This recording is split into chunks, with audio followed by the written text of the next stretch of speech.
Hi, everyone. This is the fourth installment in the Pain and Mortality series.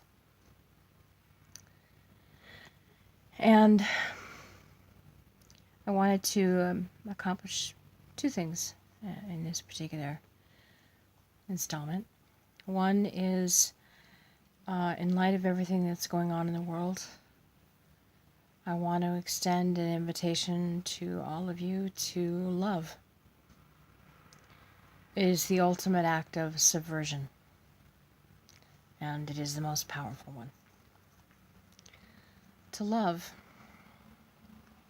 and, whomever that might be, whether it's, your family, your friends. Bless you for loving across lines of faith and political ideology. The act of loving, the act of thinking and feeling and behaving lovingly about another person or another group of people or about humanity transforms humanity, one person at a time. It transforms we who love. It transforms the people we love, and contributes toward the collective consciousness within humanity, and then, shifts that as well.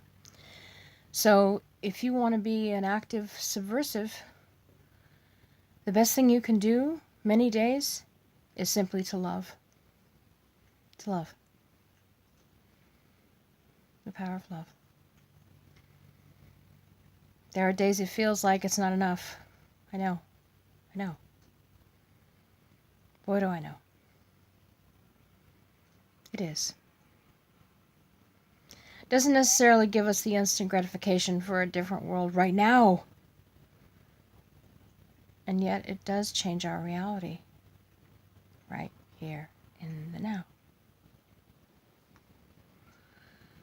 When we love, we open our hearts and we experience life on a richer level, even if for just a few minutes, as we open ourselves to that experience and seeing broader truths, deeper truths, and realizing how little it matters the color of someone's skin or their political beliefs, assuming they are moral people and not advocating for things that are beyond politics and into things like, never mind. You know what I'm getting at. If it's simply a difference of opinion on how we should, deal with this particular policy issue, and I'm okay with, I think agreeing to disagree is a constructive thing, assuming that you have reasonable parties involved to begin with. It's like, okay, I don't necessarily see it your way, but I can understand where you might come to that viewpoint. Okay. My debate training helps me there.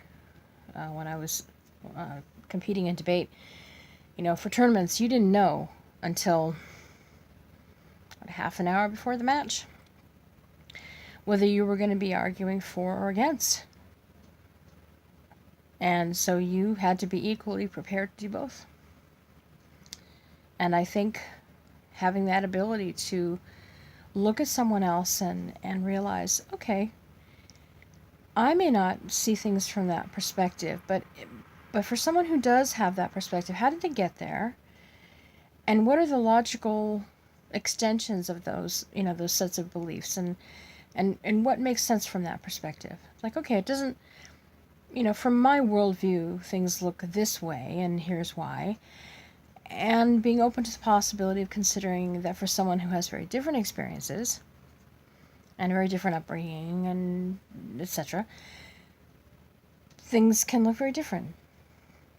Not necessarily because they're, trying to be obnoxious, they just see things differently.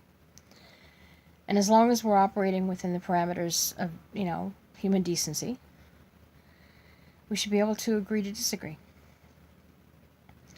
Now, some things are just beyond that, and I would venture to say that much of what Trump and his followers represent are into the beyond the pale category.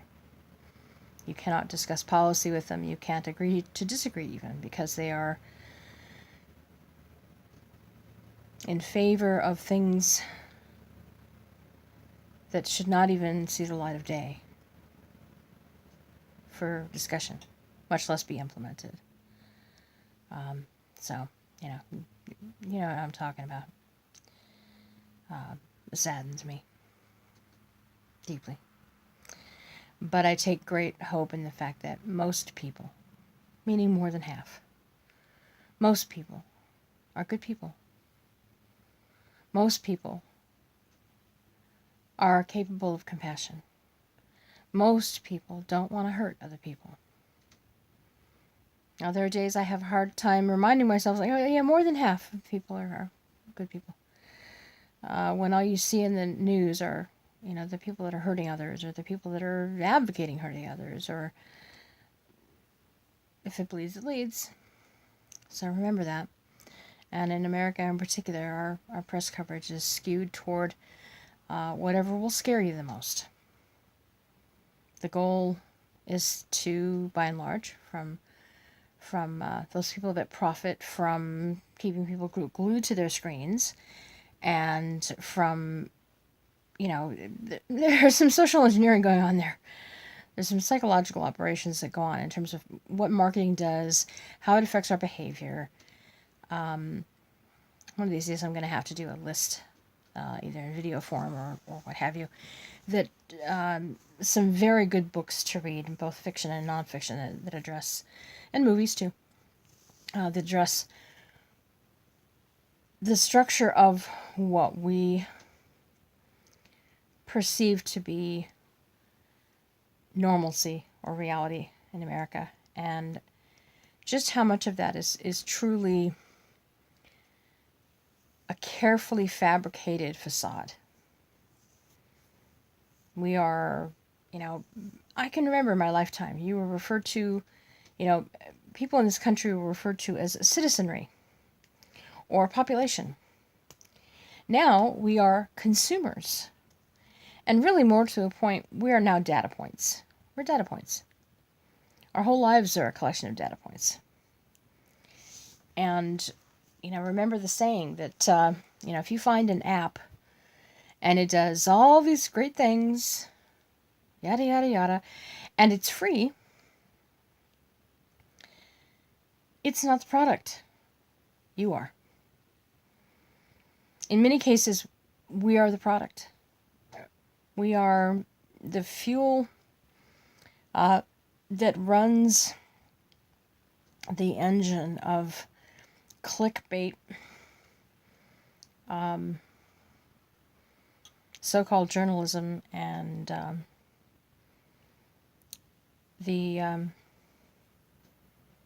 powers that be, that make a lot. Who makes the money? Who makes the most money off of, especially, fear-based coverage? Fox is a great example. They're often the poster child.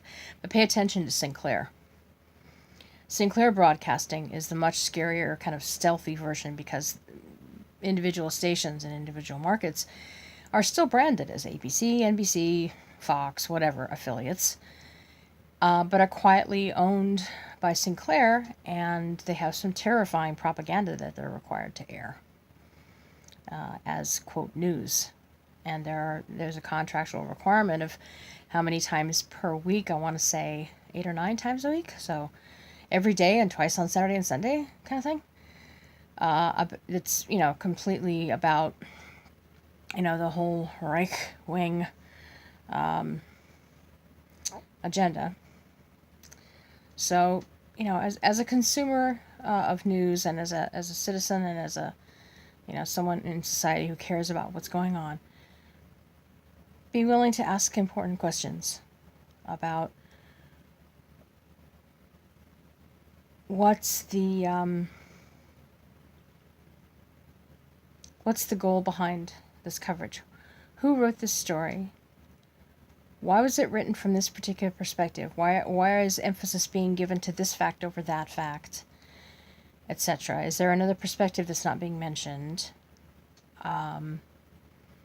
Be willing to do your own independent fact verification, unless it's a vendor that has a pretty good track record of 2 and 3 and 4 independent verifications. That may be enough for you, or you may want to choose to do your own fact checking. I tend to do kind of a combination of both. I don't I don't think any one article is the be all end all, even if it comes from the Washington Post. It's like, okay, that raises an interesting question. Let me read more about that. And when in doubt, looking into things like Snopes and, if a story sounds too outrageous to be true, it's a good chance it's too outrageous to be true. So, just be thinking about that. And love. And just a note from, the reality of what's going on in my world.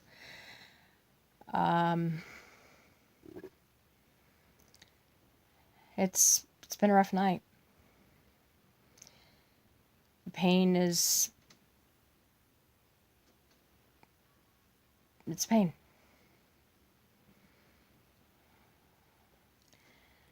I was able to get some CBD recently, which is the non-psychoactive part of cannabis. You don't get high, it just helps your pain. It's worked for me before. It's actually legal in this state. But because of one thing and another, even though it's legal, I still have to be careful because of my housing voucher, which is federal, which don't even get me started. Oh well. And I'm hesitant to use it because it's going to run out. To get a supply that would actually make a difference and allow me to be comfortable for the remainder of my days, I would need about, let's see, a 1 ounce container of oil, or not 1 ounce, I wish. A 1 gram container of oil is 48, I think. So around 50. I'd probably need 2 a week minimum to really, so about 120. No, shit. So $100 a week, so about $400 a month, $450 a month. It's not going to happen. It's just not. It's, so I have a little bit of CBD, and when I'm absolutely dying, just, weeping and just cannot handle the pain anymore, I can opt in and, you have to wait 2 hours, put a little bit on a piece of bread or what have you, and, gag it down and drink some water and breathe. And eventually I can feel the pain lift and fade to a level where I can cope for a while. But I won't have many experiences like that, so I try to treasure them when I can. So that's the insight into the forbidden thing I referenced yesterday. I didn't want people to think I was doing anything really stupid. I sometimes get weird questions because I have both my pupils are small, and they have been that way ever since the head injury in 2012. I had a seizure and collapsed, and that was a nasty concussion. Woo. It was ugly. And I had passed out for 6 hours, and then I woke up and I couldn't get up because I was tangled in a pretzel mess on the floor because of the way I had fallen from a standing position. And then when I woke up again, I had to go racing off to an appointment. So I messed up my head pretty well that time, and my pupils have been small since. So, but anyway. Enough for today. Just know that I'm thinking about you all out there. And please be willing to go forth in love. Namaste.